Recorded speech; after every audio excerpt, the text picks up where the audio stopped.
Session 5. Culture. Who's responsible for its design? Answer the following questions. Who sets the culture?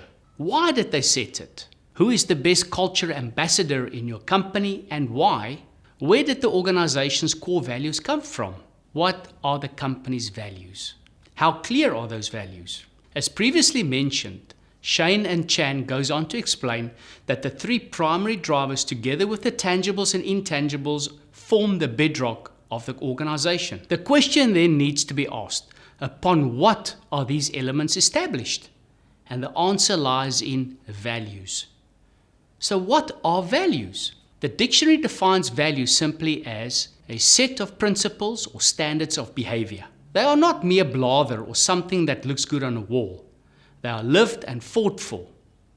Yet, to an organization, values are 3 to 5 inherent traits that guide everything your company does and will be apparent for a long time and requires little intentional provocation. These inherent traits dictate behavior and over time establish the culture.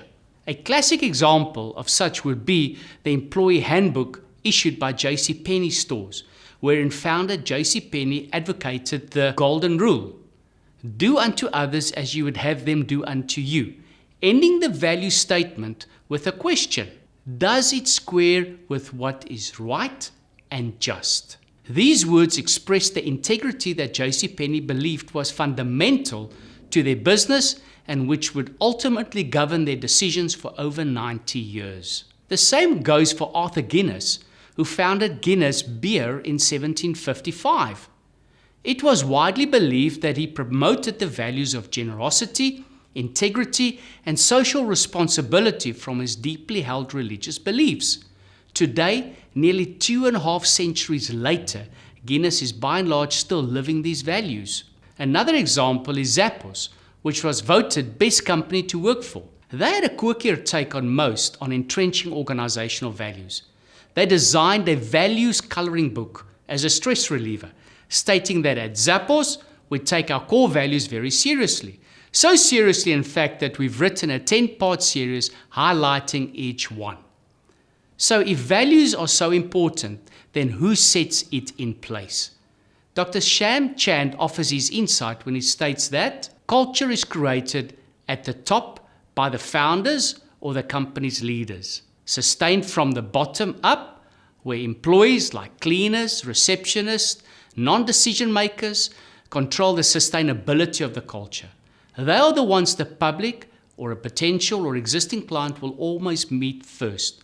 The non-decision makers will communicate the culture to the rest of the world and destroy it from the middle down.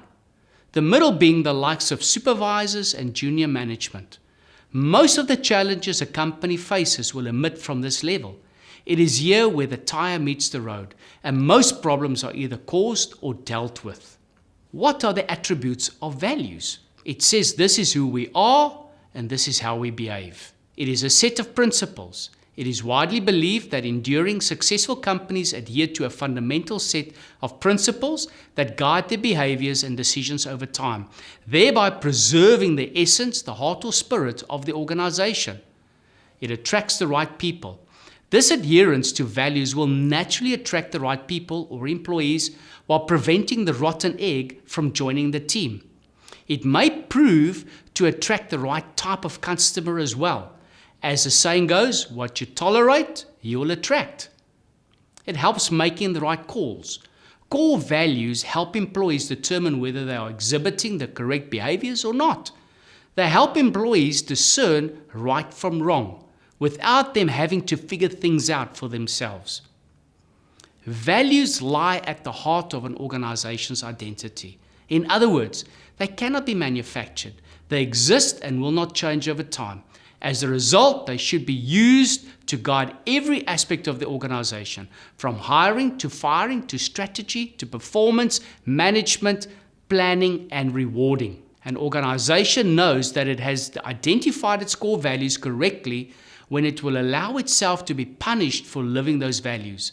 They are not a matter of convenience, and they will do everything possible to protect them.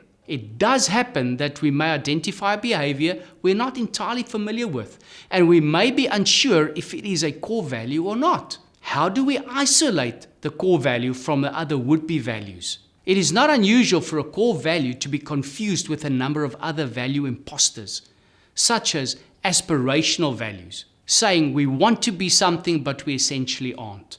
These are the characteristics that an organization wants to have, but they are neither natural nor inherent, which is why they must be purposefully inserted into the culture. Secondly, permission to play values.